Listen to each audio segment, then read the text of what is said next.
Hello students. स्वागत है आप लोगों के अपने यूट्यूब चैनल शिक्षा में। तो कैसे हो स्टूडेंट्स?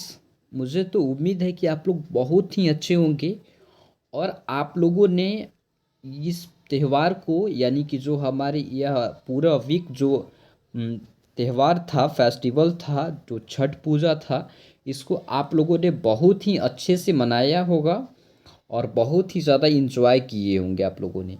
तो चलो स्टूडेंट्स, अब इंजॉय होता है समाप्त। अब हम लोग अपने स्टडी को आरंभ करते हैं, अपने फिर से पढ़ाई को शुरू करते हैं, क्योंकि छुट्टियां आप लोगों ने बहुत दिनों तक मना ली। तो अब छुट्टी मनाने की ज़रूरत नहीं है, क्योंकि अब आपको अपने कैरियर के ऊपर भी ध्यान देना होगा, क्योंकि यह पर्व त्यौहार जो हैं हर साल आते ही रहेंगे। ठीक है, तो चलिए स्टार्ट करते हैं अपने आज की इस लेक्चर को, आज के अपने इस क्लासेस को। आपको हम बता दें कि आज का जो क्लास होने वाला है, जिसका नाम है हमारा भारत, क्या है? भारत की कृषि। भारत की कृषि, जिसे हम लोग इंग्लिश में कहते हैं एग्रीकल्चर ऑफ इंडिया, यानी कि मुख्य रूप से हमारे भारत में जो कृषि है इसके बारे में पढ़ने वाले हैं और इससे रिलेटेड हर एक चीज़ को हम लोग देखेंगे, जानेंगे। एक बात आप गौर कीजिएगा, यहाँ पे यह जो चैप्टर होने वाला है आपके लिए मोस्ट इम्पॉर्टेंट होने वाला है। और सारे आप लोगों ने चैप्टर पढ़ा, जैसे कि अनेकों चैप्टर के बारे में मैंने बताया था, हर एक टॉपिक पढ़ाया। कुछ में ऐसा भी बोला होगा कि यह आपके लिए ज़्यादा इम्पॉर्टेंट नहीं है, और कुछ में आपको ऐसा भी बोला होगा कि यह जो चैप्टर है बहुत ही ज़्यादा इम्पॉर्टेंट है, इसे आप याद ज़रूर रखना। तो वैसा ही आप यहाँ पे अंदाज़ा लगा सकते हैं कि यह आपके लिए कितना इम्पोर्टेंट है। जब मैं बोल रहा हूँ तो इतना आप ज़रूर कंफर्म रहेंगे कि कहीं ना कहीं यह चैप्टर आपकी एग्ज़ामिनेशन के लिए बहुत ही ज़्यादा इम्पोर्टेंट रहने वाला है। तभी मैं बोल रहा हूँ आपको कि इसे ध्यानपूर्वक पढ़ना है, एकाग्र होकर इसे इस लेक्चर को देखना है, ताकि मैं इस लेक्चर में जितने भी बातों को बताऊँ वह आप ध्यानपूर्वक समझ सकें, अच्छे से इसके कॉन्सेप्ट को ग्रहण कर सकें।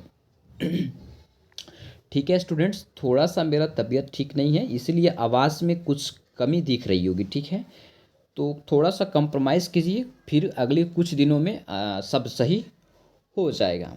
तो चलिए अपने क्लासेस को स्टार्ट करते हैं। देखिए, हम लोग पढ़ेंगे स्टूडेंट्स भारत की कृषि। अब सबसे पहले हम आपको बता दें कि सभी जानते हैं कि यह कृषि क्या होता है। यह तो बताने की कोई ज़रूरत ही नहीं है, अगर यह हम बताते हैं तो मतलब कि टाइम पास ही करना होगा। ठीक है, तो जो इम्पोर्टेंट है उसे ही हम लोग देखते हैं। देखिए, भारत की कुल क्षेत्रफल का लगभग 51% भाग पर कृषि है। कितने पे? हमारा टोटल 100% है, 100% में 51%, कितना? 51% पे हमारा एग्रीकल्चर है यानी कि कृषि है, और 4% भूभाग पर चरागाह है। अब प्यारे स्टूडेंट्स, यह चरागाह क्या है?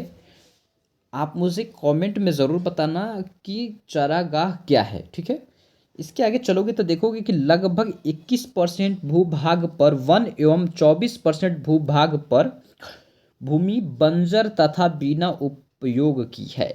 ध्यानपूर्वक यहाँ सुनना मेरे बात को।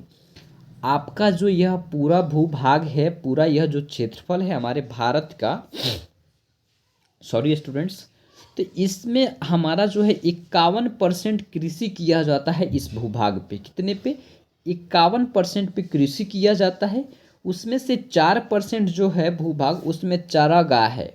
ठीक है, क्या है? चारागाह है। और उसके बाद बचा हुआ है जो कितना? 21%। आगे चलोगे तो देखोगे 21% जो भूभाग है उस पे वन है। क्या है? वन वाला क्षेत्र पाया जाता है कितने पे? 21% पे। और बाकी क्या बचा? 24% हमारा जो भूमि है वह केवल बंजर है, वह अनुपयोगी है, उस पे कोई भी चीज़ नहीं उपजता है, वह उपयोग के लायक नहीं है। ठीक है, बिना उपयोग का है।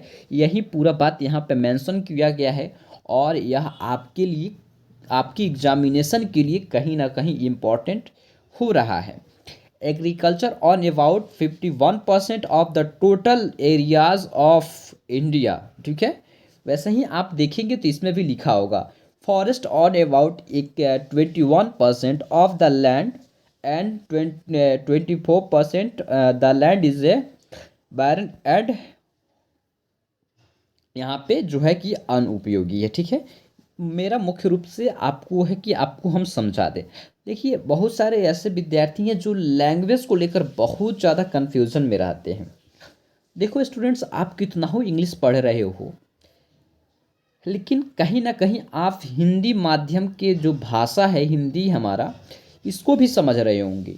तो देखिए जब हमारे भाषा को आप समझ रहे हैं तो आपको कंटेंट इंग्लिश में दिया जा रहा है, तो कुछ ऐसे विद्यार्थी हैं जो कहते हैं कि सर इंग्लिश को भी एक्सप्लेन कीजिए। तो बच्चे मेरे टाइम थोड़ा ज़्यादा हो जाएगा, टाइम यह क्लासेस जो है थोड़ा सा और ज़्यादा लंबा हो जाएगा, ठीक है। इसीलिए चलो नेक्स्ट पॉइंट पे आते हैं हम, ठीक है। तो इसके अगले पॉइंट्स को हम लोग कुछ देखते हैं।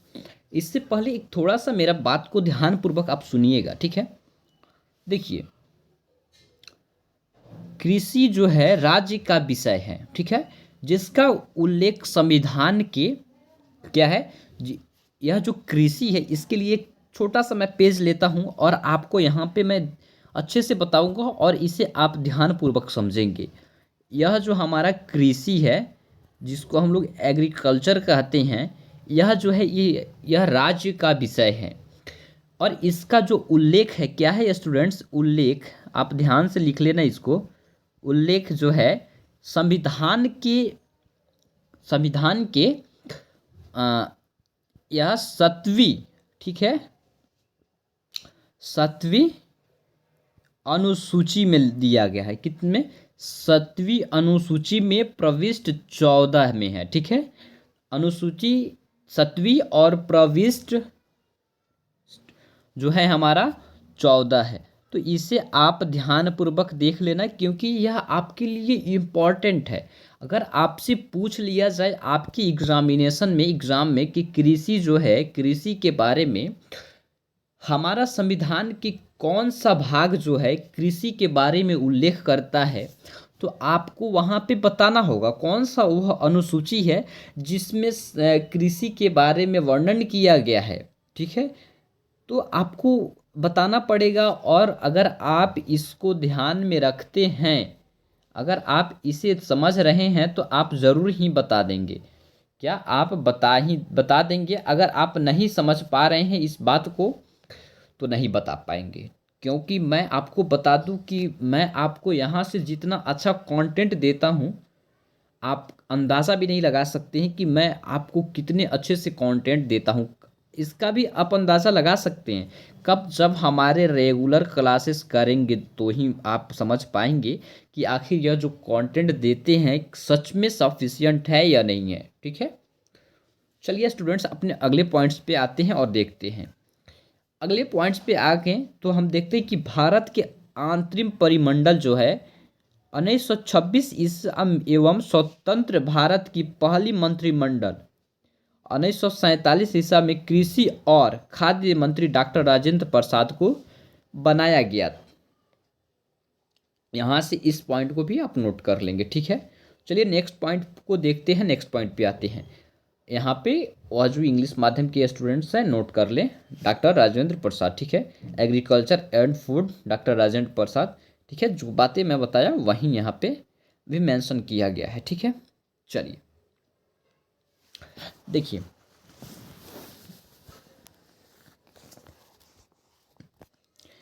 इस पार्ट को देखने से पहले फिर से मैं एक पेज लेता हूँ और आपको थोड़ा सा और एक इम्पॉर्टेंट पॉइंट है जो कि आपको अच्छा से एक्सप्लेन आपको मतलब करके बताना होगा। देखिए देखिए देश की कुल श्रम शक्ति लगभग, ठीक है, ध्यानपूर्वक सुनिएगा इसको, ठीक है। सुनिएगा यहाँ पे कि देश का जो है ये हमारा देश है भारत जो है, देश का जो कुल आपको बता दें कुल जो श्रम शक्ति है, क्या श्रम जो शक्ति है यह इसका आपको बता दें लगभग अप्रॉक्स आप समझ सकते हैं कि देश का हमारा कुल जो श्रम शक्ति है लगभग 48.9%, क्या है 48.9% जो भाग है वह कृषि से, क्या है कृषि एवं इससे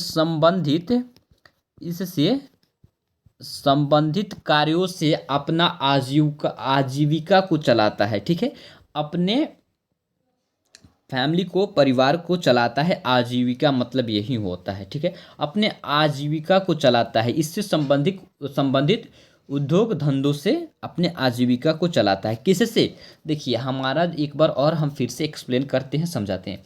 जो हमारा देश है, देश का कुल जो श्रम शक्ति है, देश का टोटल जितना श्रम शक्ति है, अब हम मान लेते हैं कि हमारा देश का टोटल श्रम शक्ति 100% है। क्या है? 100% है। तो 100% में से 48.9% जो हमारा श्रम शक्ति है वह कृषि एवं इससे संबंधित उद्योग धंधों से अपनी आजीविका को चलाता है। इससे आप समझ रहे होंगे मेरे बात को, तो समझिए और इसे नोट भी कर लीजिए। ठीक है, चलिए नेक्स्ट आते हैं। तो नेक्स्ट देखते हैं हम लोग कि भारत में खाद्यान्न के अंतर्गत आने वाले कुल क्षेत्र की 47% भाग पर चावल की खेती की जाती है।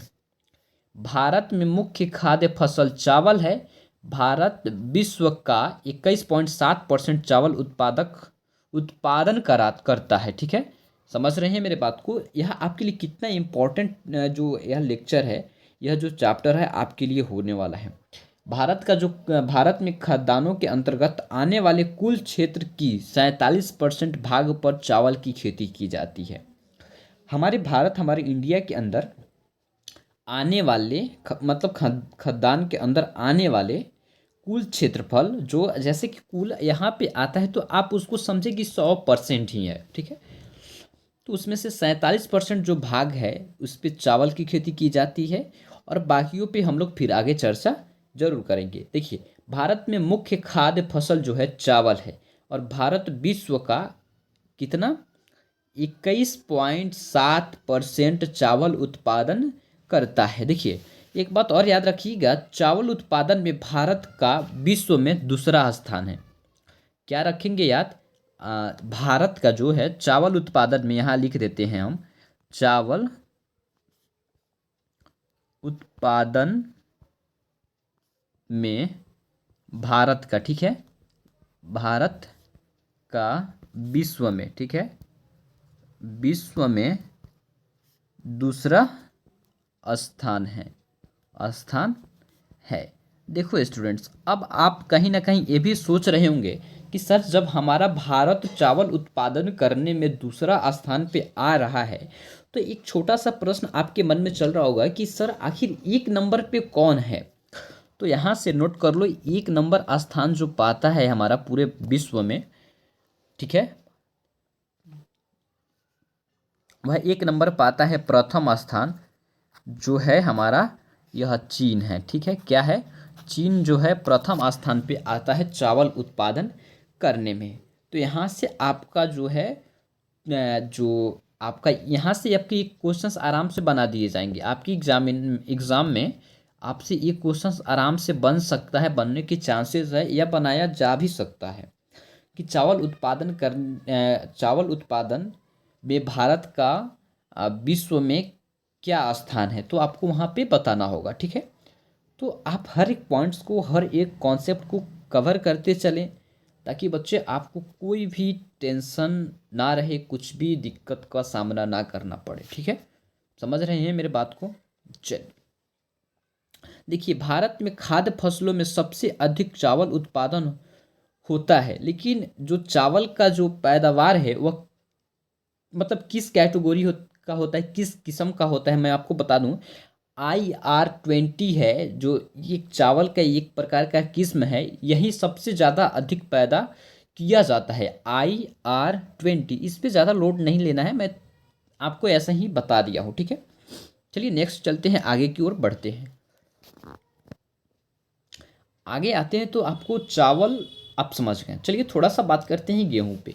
देखिए विश्व में गेहूं उत्पादन में चीन के बाद भारत का दूसरा स्थान है। भारत विश्व का 12% गेहूं उत्पादन करता है।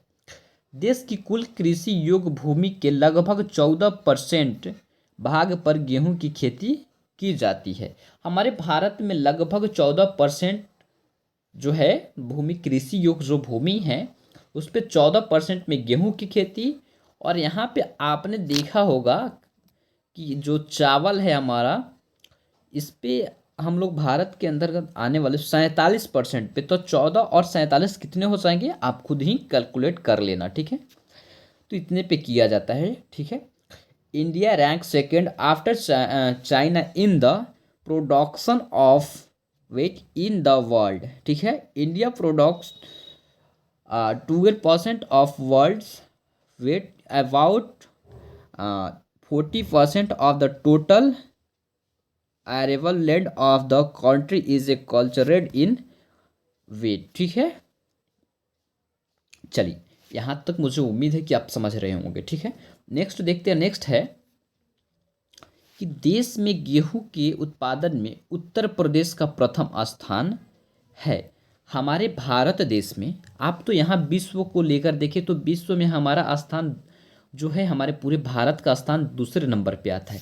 अगर हम अपने भारत के अंदर जितने भी राज्य हैं उनको देखें तो देखिए, देश में गेहूं के उत्पादन में उत्तर प्रदेश यानी कि यूपी, जहां जिस राज्य में आपका यह जो CHS अवस्थित है यूपी में, यूपी के क्या है, वाराणसी जो जगह है वहाँ पे, ठीक है, का प्रथम स्थान है। जबकि प्रति हेक्टेयर उत्पादन में पंजाब का स्थान प्रथम है। देखिए, यहाँ पे आपको थोड़ा सा कन्फ्यूज़न हो रहा होगा, लेकिन आप इसे अच्छे से समझेंगे तो शायद, मुझे ऐसा उम्मीद है कि आपको कोई भी कन्फ्यूज़न नहीं होगा। देखिए, देश में गेहूं उत्पादन में प्रथम स्थान जो है उत्तर प्रदेश का है, लेकिन प्रति हेक्टेयर उत्पादन के नज़र से देखा जाए तो पंजाब का स्थान जो है प्रथम पे है, ठीक है। समझ गए? चलिए, यहाँ तक तो आप समझ गए। अब देखिए, आता है जो पॉइंट आपको देखना है। देखिए, आप एक बात देखिएगा, हरित क्रांति का, ठीक है, हरित क्रांति का सबसे अधिक प्रभाव गेहूं और चावल की कृषि पर पड़ा है, परंतु चावल की तुलना में गेहूं के उत्पादन में अधिक वृद्धि हुई। लहान प्रौद्योगिकी मिशन की स्थापना 1986 में हुआ था। लहान, सॉरी लहान नहीं है, लहान है। लहान प्रौद्योगिकी मिशन की स्थापना 1986 में हुआ था। अब देखिए, हरित क्रांति हुआ था हमारे देश में, हरित क्रांति। अब यह क्या है, थोड़ा सा आपको बता दें, यह क्रांति जो हुआ था यह हमारे खाद्यान्न उत्पादन से लेकर हुआ था। हमारे खाद्यान्न उत्पादन में जो कुछ भी कमियां हुई थी उसको लेकर हमारे देशवासी जो थे वह क्रांति शुरू किए थे, रेवोल्यूशन शुरू किए थे। तो उस जिसका नाम दिया गया हरित क्रांति। तो देखिए, हरित क्रांति का सबसे अधिक प्रभाव जो पड़ा गेहूं और चावल की कृषि पर पड़ा, परंतु यहाँ पे आपको देखने को मिलेगा कि चावल की तुलना में गेहूं के उत्पादन में अधिक वृद्धि हुई है, ठीक है। समझ रहे हैं मेरी बात को? तो चलिए, नेक्स्ट पॉइंट को देखते हैं। नेक्स्ट एक इम्पॉर्टेंट पॉइंट है जो वन लाइनर में आपका जो है, देखिए, लहान प्रौद्योगिकी जो मिशन है इसकी स्थापना कब हुई थी? 1986 में हुई थी। तो इसे भी आप नोट कर लेंगे ताकि आपको, मतलब आपके लिए एग्जाम में आसानी रहे कि कहीं से भी क्वेश्चन पूछे अगर, तो आप उसका सामना करने के लिए रहें, ठीक है। चलिए, यही बातें इंग्लिश में भी मेंशन किया गया। The most impact of the green revolution has been on the culture, क्या है, ठीक है, वेसन of wheat and rice, but and production of wheat has increased more than that of rice, ठीक है। तो यहाँ से आप नोट कर लेना, जिसको जो माध्यम में नोट करना है आप नोट कर सकते हो, ठीक है। अब नेक्स्ट पॉइंट पे चलते हैं। नेक्स्ट जो है हम देखते हैं। देखिए, जैसे कि आपको यहाँ पे देखने को मिला है हरित क्रांति। तो मुझे ऐसा लगा कि अगर आपको क्रांति से रिलेटेड क्वेश्चन पूछ लिया जाए तो मेरे स्टूडेंट्स को अगर यह बातें मालूम नहीं रहेगा तो मेरे विद्यार्थी जो हैं यहाँ पे अपने नंबर कम करके आ सकते हैं। तो हमने सोचा कि क्यों कम करेंगे जब हम हैं तो देखिए हर एक पॉइंट मैं बताने के लिए आपको लेकर आ गया। देखिए हरित क्रांति जो है हमारा खाद्यान्न उत्पादन से रिलेटेड है। यहाँ से प्रश्न पूछने का ऐसा ही संभावना बनता है, आपसे पूछ लिया जाएगा कि नीली क्रांति किससे संबंधित है और आपको ऑप्शन में दिया जाएगा उर्वरक उत्पादन, अंडा उत्पादन, मत्स्य उत्पादन और तिलहन उत्पादन। अगर आप जान रहे होंगे कि नीली क्रांति जो है हमारा मत्स्य उत्पादन से रिलेटेड है तो आप वहाँ पे 1+ प्राप्त करेंगे, और जो नहीं जान रहे हैं और गलत ऑप्शन को चुनेंगे और आगे बढ़ेंगे तो उन्हें शून्य प्राप्त होने की पूरी संभावनाएं हैं। ठीक है, क्योंकि संभावनाएं संभावना ही रहती है, कभी वह फीट जाकर नहीं बैठती है। ठीक है, तो यहाँ से मेरी बातों को आप समझ रहे होंगे। ठीक है, तो चलिए आते हैं, देखते हैं एक एक करके जितने भी क्रांति हुई है हमारे भारत में, हर एक क्रांति को मैं इस लेक्चर में ऐड किया हूँ। खूब से ज़्यादा होगा तो आपका 14 से 20 के आसपास क्रांति हुई है, और आपके लिए जो इम्पोर्टेंट है वो मैं आपको इसमें देने वाला हूँ। चलिए, आप तो जान गए कि हरित क्रांति जो हुई है वह खाद्य उत्पादन से हुआ है। नेक्स्ट चलेंगे तो देखेंगे श्वेत क्रांति जो हुआ है दूध उत्पादन से हुआ है। अब याद इसको कैसे रखेंगे, थोड़ा सा ध्यान दीजिएगा। श्वेत क्रांति यानी कि दूध भी हमारा श्वेत होता है, और यह क्रांति भी जो हुआ श्वेत ही हुआ, इसका नाम भी श्वेत पड़ा, तो इससे आप आराम से जोड़ सकते हैं। नेक्स्ट देखेंगे नीली क्रांति जो है मत्स्य उत्पादन के लिए हुआ है, इसको तो याद करना होगा। उसके आगे चलेंगे तो देखेंगे भूरी क्रांति जो हुआ उर्वरक के लिए हुआ, इसको भी आप आसानी से याद कर सकते हैं, उर्वरक उत्पादन से हुआ। रजत क्रांति का जो संबंध है अंडा उत्पादन से हुआ है, किससे? अंडा उत्पादन इसके लिए हुआ है। ठीक है, पीली क्रांति जो है, पीली क्रांति वह तिलहन उत्पादन के लिए किया गया था, तिलहन उत्पादन के लिए किया था। उसके नेक्स्ट देखेंगे कृष्ण क्रांति जो है बायोडीजल उत्पादन के लिए किया गया है, जो कि आपके लिए ज़्यादा इम्पोर्टेंट या नहीं होने वाला है।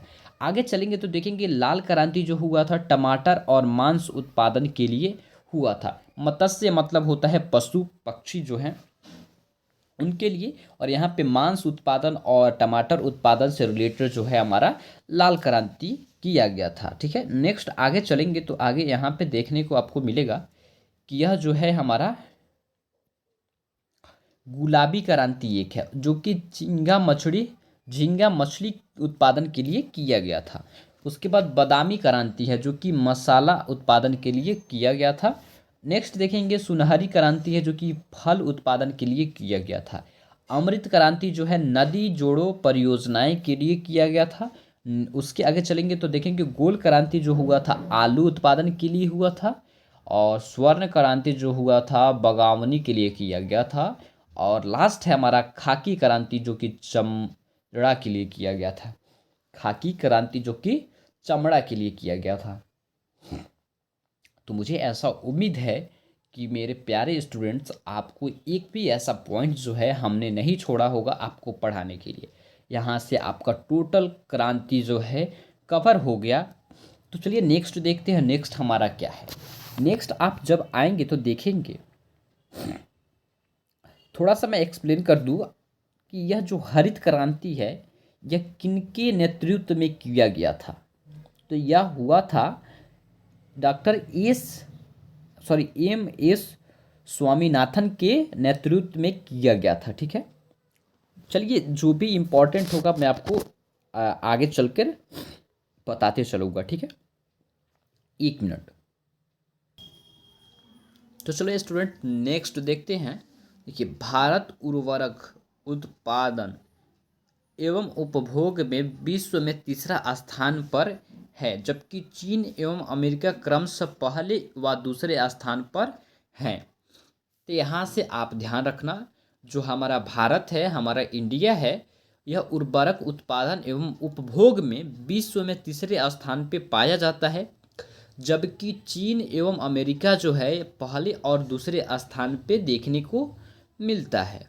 यह दूसरे स्थान पहले और दूसरे पे पाए जाते हैं। ठीक है, नेक्स्ट देखेंगे तो देखेंगे कि भारत नाइट्रोजन उर्वरक की अपनी खपत का 94% व फास्फेटी उर्वरक की खपत 82% ही उत्पादन करता है। ठीक है, यह आप मोटे तौर पे एक बार देख लेंगे, ज़्यादा इम्पोर्टेंट आपके लिए यह नहीं होने वाला है। नेक्स्ट देखेंगे पोटेशियम उर्वरक का पूरी तरह आयात किया जाता है। ठीक है, आम, केला, चीकू, खट्टे नींबू, काजू, काली मिर्च, नारियल, अदरक और हल्दी के उत्पादन में भारत का स्थान विश्व में पहला है। यह आपके लिए इम्पोर्टेंट है। ठीक है, फलों एवं सब्जियों के उत्पादन में भारत का स्थान विश्व में दूसरा है, जबकि चीन इसमें प्रथम स्थान पे आता है। यह भी आपके लिए इम्पॉर्टेंट है। ठीक है, नेक्स्ट देखेंगे, नेक्स्ट है विश्व में तंबाकू का सबसे बड़ा उत्पादक एवं उपभोक्ता चीन है। यह भी इम्पॉर्टेंट है, इसे भी आप नोट कर लेंगे। ठीक है, जीके सेक्शन में ऐसा ही प्रश्न बनते हैं आपसे। ठीक है, इतना ध्यान जरूर रखेंगे आप। ठीक है, चलिए नेक्स्ट पॉइंट को देखते हैं। नेक्स्ट हमारा क्या है? नेक्स्ट है, देखिए, उत्पादन में भारत का स्थान तीसरा है। क्या है? तंबाकू उत्पादन में जो भारत अपना है, इसमें तीसरा स्थान पे है। चलिए नेक्स्ट पॉइंट को देखते हैं। देखिए, तंबाकू की पत्तियों को सुखाने की प्रक्रिया को क्या कहते हैं? क्यूरिंग कहते हैं। क्या कहते हैं? क्यूरिंग कहते हैं। ठीक है, तो इसे ध्यान में रखिएगा आप लोग। मुझे ऐसा उम्मीद है कि आप ज़रूर इसे नोट कर रहे होंगे, तो अच्छी बातें हैं। चलिए, जिससे पत्तियों से वांछित रंग, गंध आदि गुणों का विकास होता है। ठीक है, आदि गुणों का विकास होता है कब? जब इसके पत्तियों को सुखाया जाता है, और इसके पत्तियों को सुखाने की प्रक्रिया को क्यूरिंग कहा जाता है। नेक्स्ट अगर आप देखेंगे नेक्स्ट पॉइंट को, तो भारत में चाय की खेती 1840 में असम की ब्रह्मपुत्र घाटी से प्रारंभ हुई। चाय की पत्तियों में कैफीन तथा टैनिन की प्रचुरता पाई जाती है। भारत में सर्वोत्तम चाय दार्जिलिंग में पैदा की जाती है। क्या? दार्जिलिंग में पैदा की जाती है। विश्व प्रसिद्ध उलंग किस्म की चाय ताइवान में पैदा किया जाता है। तो यहाँ से इस सारे फैक्ट्स को आप याद जरूर रखेंगे, क्योंकि यह आपके लिए बहुत ही ज़्यादा इम्पॉर्टेंट है। नेक्स्ट पॉइंट को देखेंगे, तो सबसे उच्च कोटि का कहाव अरेबिका होता है। ठीक है, कहवा। ठीक है, कहवा है। ठीक है, कहवा की अन्य दो किस्में रोबस्ता एवं लिबेरिका है। अब कहवा क्या है, मुझे कमेंट ज़रूर करना है आप लोग। ठीक है, मैं नेक्स्ट क्लासेस में इसके बारे में बताऊंगा। ठीक है, मोचा कहवा यामंग में उपयोग की जाती है। ठीक है, उगाई जाती, सॉरी, यमन में उगाई जाती है। ठीक है, चलिए यह आपके लिए ज़्यादा इम्पॉर्टेंट नहीं है। देखिए, इम्पॉर्टेंट की बात करें तो अब आपके लिए इम्पॉर्टेंट जो पॉइंट है यहाँ से आपको देखने को मिलेगा। देखिए, कुल फसलों के राज्य का क्रम, यह आपके लिए अति महत्वपूर्ण है। क्या है? यह आप लोगों के लिए अति महत्वपूर्ण है। देखिए, यहाँ पे फसल का नाम दिया गया है। यहाँ पे प्रथम स्थान जो पाया है जो राज्य ने, उसका नाम है। यहाँ पे द्वितीय स्थान और यहाँ पे तृतीय स्थान। इतना जान लेंगे आपके लिए इनफ है, इससे ज़्यादा कुछ जानने की ज़रूरत नहीं है। देखिए, यहाँ पे दिया गया है कुल खाद्यान्न जो है वह, इसमें प्रथम स्थान पाने वाला उत्तर प्रदेश है, द्वितीय में मध्य प्रदेश है और तृतीय स्थान पे पंजाब है। कुल दलहन में प्रथम स्थान पाने वाला मध्य प्रदेश है, यानी कि जिसे हम लोग शॉर्ट फॉर्म में एमपी कहते हैं। दूसरा स्थान है जो कि महाराष्ट्र है, और तीसरा स्थान है जो राजस्थान है। नेक्स्ट देखोगे, कुल तिलहन में प्रथम स्थान मध्य प्रदेश ने फिर से पाया है। उसके आगे चलोगे तो देखोगे कि राजस्थान दूसरे पे है और तीसरे पे हमारा महाराष्ट्र है। ठीक है, महाराष्ट्र है। और कुल मोटा अनाज जो है, राजस्थान प्रथम है और द्वितीय पे महाराष्ट्र है और तृतीय में कर्नाटक है। अलग अलग फसलों में राज्यों का क्रम देखा जाएगा। अब चावल गेहूं ऐसे करके देखा जाएगा, तो आपको देखने को अब मिलेगा। देखिए, सॉरी स्टूडेंट्स, थोड़ी सी मेरी तबीयत अच्छी नहीं है। देखिए चावल जो है, प्रथम जो स्थान है पश्चिम बंगाल है, क्या है, पश्चिम बंगाल है चावल में। दू, दूसरे स्थान पे उत्तर प्रदेश है और तीसरे पे देखा जाएगा तो पंजाब है। गेहूं का बात करें तो उत्तर प्रदेश इसमें प्रथम पाया जाएगा और द्वितीय में मध्य प्रदेश और तृतीय में हमारा पंजाब पाया जाएगा। बजरा होता है, आप लोगों ने पहले के लोगों के मुंह से सुना होगा बजरा, पहले के लोग इसको खाते थे। देखिए इसमें प्रथम स्थान राजस्थान का है, दूसरा स्थान उत्तर प्रदेश का है और तीसरा गुजरात का है। नेक्स्ट आप मक्का का देखोगे तो मक्का महाराष्ट्र में सर्वाधिक पाया जाता है, उसके बाद कर्नाटक में पाया जाता है, उसके बाद मध्य प्रदेश में पाया जाता है। यह नंबरिंग है, इसको हम लोग प्रथम स्थान, यह द्वितीय स्थान का राज्य है और यह तृतीय स्थान का राज्य है। हम लोग इसमें टोटल मुख्य रूप से बातें कर रहे हैं अपने भारत के बारे में, भारत की कृषि के बारे में बातें कर रहे हैं। तो हम लोग अपने राज्य को देख रहे हैं, टोटल मुख्य रूप से अपने भारत को देख रहे हैं। ठीक है, नेक्स्ट बात करेंगे चना का। तो चना मध्य प्रदेश में सर्वाधिक पाया जाता है, तो चना उत्पादन करने में मध्य प्रदेश प्रथम स्थान पाता है, द्वितीय स्थान पाता है चना उत्पादन करने में महाराष्ट्र पाता है और तृतीय स्थान पाता है राजस्थान। नेक्स्ट अरहर जो दाल है, एक दाल का किस्म है, यह महाराष्ट्र है, उसके बाद कर्नाटक है, उसके बाद मध्य प्रदेश है। मसूर दाल जो उत्पादन करता है सबसे ज़्यादा उत्तर प्रदेश, द्वितीय स्थान पे मध्य प्रदेश और तृतीय स्थान पे बिहार है। ठीक है, चलिए नेक्स्ट देखते हैं मूंगफली, जो कि कुछ ऐसे स्टूडेंट्स होंगे जो कि बहुत ज़्यादा खाते होंगे। तो देखिए गुजरात इसका सर्वाधिक पैदावार है। नेक्स्ट उसके बाद देखोगे द्वितीय स्थान पे तो राजस्थान है और तृतीय स्थान पर देखोगे तो आंध्र प्रदेश है, जिसे हम लोग एमपी भी कहते हैं शॉर्ट फॉर्म में। ठीक है मेरे बच्चे, चलिए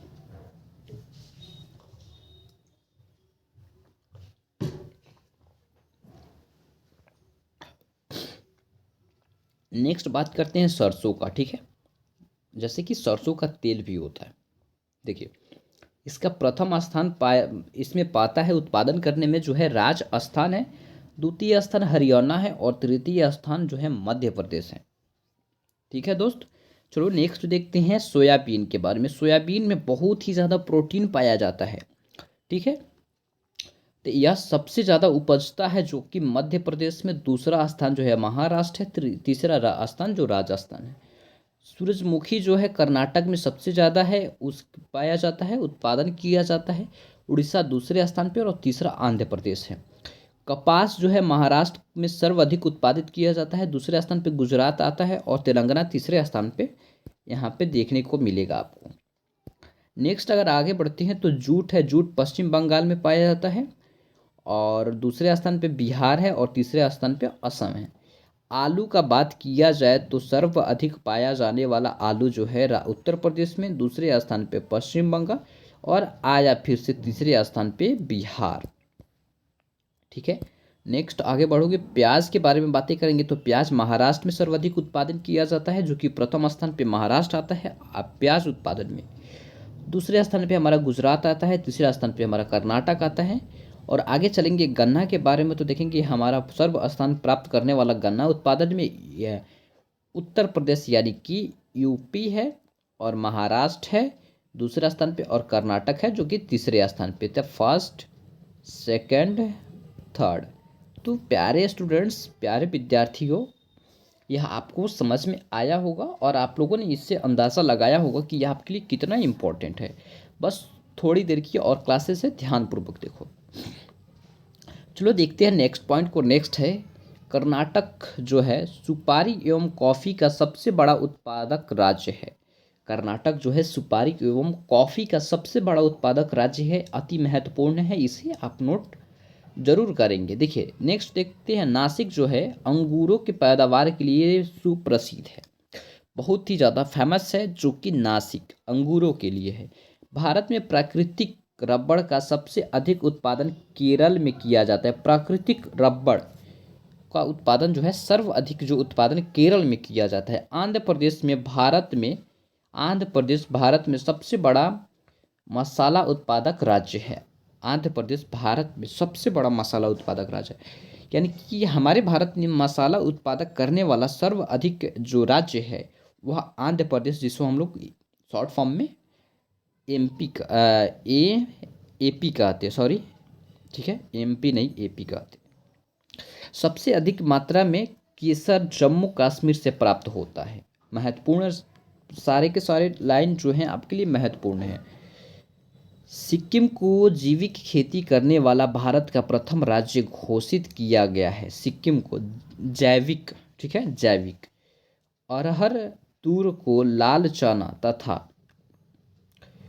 पिजन पी के नाम से भी जाना जाता है। सब पॉइंट्स जो हैं आपके लिए अति महत्वपूर्ण हैं, सबको नोट करते चलिए। इसमें कुछ भी एक्सप्लेन करने लायक नहीं है जो कि मैं एक्सप्लेन करूं, तो सब चीज़ें आपको इसमें लिखा ही गया गया है।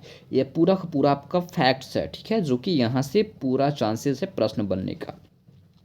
लंबे रेशम वाली अमेरिकन कपास को देश में के उत्तर पश्चिम भाग में नरमा कहा जाता है। कपास पर फूल आने के समय आकाश बादल रहित होना चाहिए।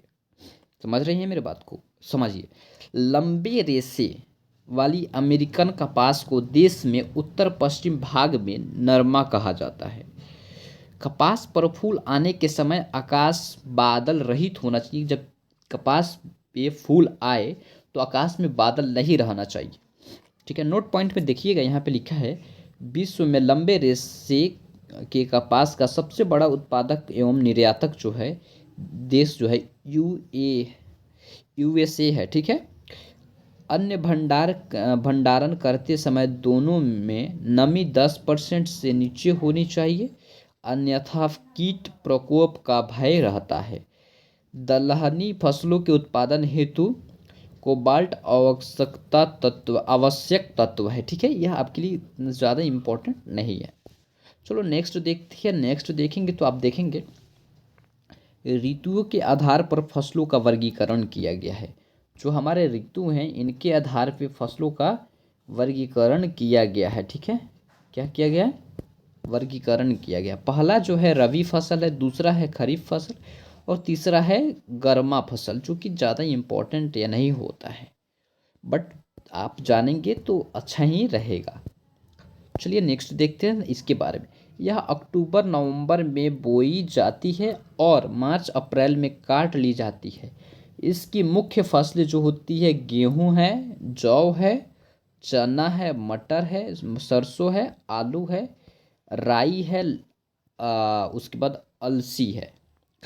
यह इम्पॉर्टेंट है, आप ज़रूर नोट करना, ज़रूर याद करना। आपसे पूछ लिया जाएगा कि निम्नलिखित में से रबी फसल में पाई जाने वाली कौन सी फसल है, तो आपको उसमें ऑप्शन दिए जाएंगे। उसमें दिया जाएगा धान, गन्ना और तिलहन, और उसमें दे दिया जाएगा एक गेहूँ। तो अगर आप जान रहे होंगे तो आप ज़रूर गेहूँ को चुन कर आएंगे, नहीं तो अन्यथा वहाँ पे गलत करने की पूरी संभावनाएं आपको देखने को मिलेगी। नेक्स्ट देखेंगे खरीफ फसल जो है दक्षिण पश्चिम मानसून के तत्काल बाद बोई जाती है। यह जून जुलाई में बोई जाती है और नवंबर दिसंबर में काट ली जाती है, जो कि अभी खरीफ फसल को हम लोग काटेंगे नवंबर दिसंबर के समय में। इसकी मुख्य फसलें जो है धान है, गन्ना है, तिलहन है, ज्वार है, बजरा है, मक्का है, अरहर है, कपास है, मूंगफली है, मंडुआ है, तिल है, सोयाबीन इत्यादि। नेक्स्ट है गर्मा फसल। यह मई जून में बोई जाती है और जून अगस्त में काट ली जाती है। इसका मुख्य फसलें राई है, मक्का है, ज्वार है, जूट है और मडुआ है, ठीक है। तो यह पॉइंट्स आप ज़रूर याद रखना, यह आपके लिए इम्पोर्टेंट है, इसलिए मैं बता दिया हूँ, ठीक है। प्रमुख फसलों का जन्म स्थान आप देखेंगे। इसके बाद हमारा लगभग क्लासेस अब ख़त्म ही होने वाली है, बस थोड़ी सी और यही क्लासेस कुछ पॉइंट है जो कि आपको बताना है, उसके बाद यह हमारा क्लास कंप्लीट हो जाएगा। प्रमुख फसलों का जन्म स्थान देखिए, यहाँ पे फसल का नाम है, यहाँ पे जन्म स्थान है, यहाँ पे फिर फसल है, फिर यहाँ पे जन्म स्थान है। धान का जन्म स्थान है भारत व इंडोनेशिया है। मक्का मध्य अमेरिका में इसका जन्म स्थान है। गेहूँ जो है यह भी मध्य एशिया, तंबाकू है दक्षिण अमेरिका, रबड़ जो है दक्षिण अमेरिका ब्राज़ील में, और उड़द जो है भारत में, मसूर चीन में, अमरूद अमेरिका, टमाटर मेक्सिको और बजरा अफ्रीका का है। जौ है चीन का है, अरहर अफ्रीका का है, सोयाबीन चीन का है, मूंगफली भारत का है, ज्वार भारत का है, चाय जो है चीन का है, कहवा जो है ब्राज़ील का है, और आलू जो है पेरू का है, और गन्ना जो है भारत का है, ठीक है। यह इतना ही आपके लिए इम्पॉर्टेंट है। स्क्रीनशॉट ले लो या नोट कर लो वीडियो को रोक करके। चलो नेक्स्ट देखते हैं। नेक्स्ट थोड़ी सी क्लासेस को मैं जल्दीबाजी में कंप्लीट करूँगा क्योंकि मेरी तबीयत थोड़ी अच्छी नहीं है। ठीक है, चलो नेक्स्ट देखते हैं। नेक्स्ट है भारत के कुछ प्रमुख, क्या है, एक मिनट, भारत के कुछ प्रमुख कृषि अनुसंधान केंद्र। देखिए कृषि केंद्रीय चावल अनुसंधान जो है भारत का, यह इसका मुख्यालय देखेंगे। ठीक है, इसका मुख्यालय और यह संसाधन है तो कटक में है। यह आपके लिए भी है, ये बहुत ही ज़्यादा इम्पोर्टेंट है, मोस्ट इम्पॉर्टेंट। कितना भी स्टार दे दो, ये आपके लिए बहुत ही ज़्यादा इम्पॉर्टेंट है। जितना ज़्यादा स्टार देना चाहते हो दे दो। देखो केंद्रीय कपास अनुसंधान केंद्र नागपुर में है। राष्ट्रीय गन्ना प्रशन जनन अनुसंधान कोयम्बटूर में है। ठीक है, सॉरी, भारतीय गन्ना अनुसंधान केंद्र जो है लखनऊ में है। केंद्रीय आलू अनुसंधान जो है शिमला में है। राष्ट्रीय चाय अनुसंधान जो है जोरहट में है। और राष्ट्रीय कॉफ़ी अनुसंधान जो है मंगलूर में है। और नेक्स्ट देखोगे 8 नंबर पे राष्ट्रीय रबड़ अनुसंधान जो है कोटायम में है। और राष्ट्रीय केंद्रीय रेशम अनुसंधान केंद्र जो है मैसूर में है। नेक्स्ट देखोगे राष्ट्रीय जूट अनुसंधान जो है बैरकपुर में है। और नेक्स्ट देखोगे केंद्रीय तंबाकू अनुसंधान जो है राजमुंद्री में है। ठीक है, नेक्स्ट चलो 2-3 और है, उसके बाद हमारा क्लास कंप्लीट ही होने वाला है। ये लास्ट स्लाइड है हमारा। नेक्स्ट है केंद्रीय नारियल अनुसंधान जो है कासरगोड में है। और भारतीय दलहन अनुसंधान जो है कानपुर में है। भारतीय तिलहन अनुसंधान जो है कि हैदराबाद में है। ये इंपॉर्टेंट है सभी के सभी। केंद्रीय उपोषण बागवानी संसाधन बेंगलुरु में है। और नेक्स्ट 16 नंबर जो है केंद्रीय कृषि मौसम विभाग केंद्र जो है पूना में है, इंपॉर्टेंट है। केंद्रीय मिट्टी एवं जल संरक्षण अनुसंधान केंद्र देहरादून में है, बहुत ही ज़्यादा ये इंपॉर्टेंट है। यह सभी के सभी आपके लिए बहुत ही ज़्यादा इंपॉर्टेंट है। तो स्टूडेंट्स हमारा यह क्लासेस आज यहीं पे ख़त्म होता है और यह चैप्टर भी आपका द एंड होता है और कंप्लीट होता है। ठीक है, तो चलो स्टूडेंट्स अपने क्लासेस को यहीं पे कंप्लीट करते हैं, हम ज़्यादा कुछ बोलना नहीं चाहते हैं। तो थैंक यू स्टूडेंट्स, फिर मिलेंगे हम लोग नेक्स्ट क्लासेस में अपने नए चैप्टर को लेकर, और जल्द ही हम लोग अपने ज्योग्राफी को कंप्लीट करने वाले हैं। तो बाय बाय स्टूडेंट्स, तब तक के लिए जय हिंद, बाय बाय।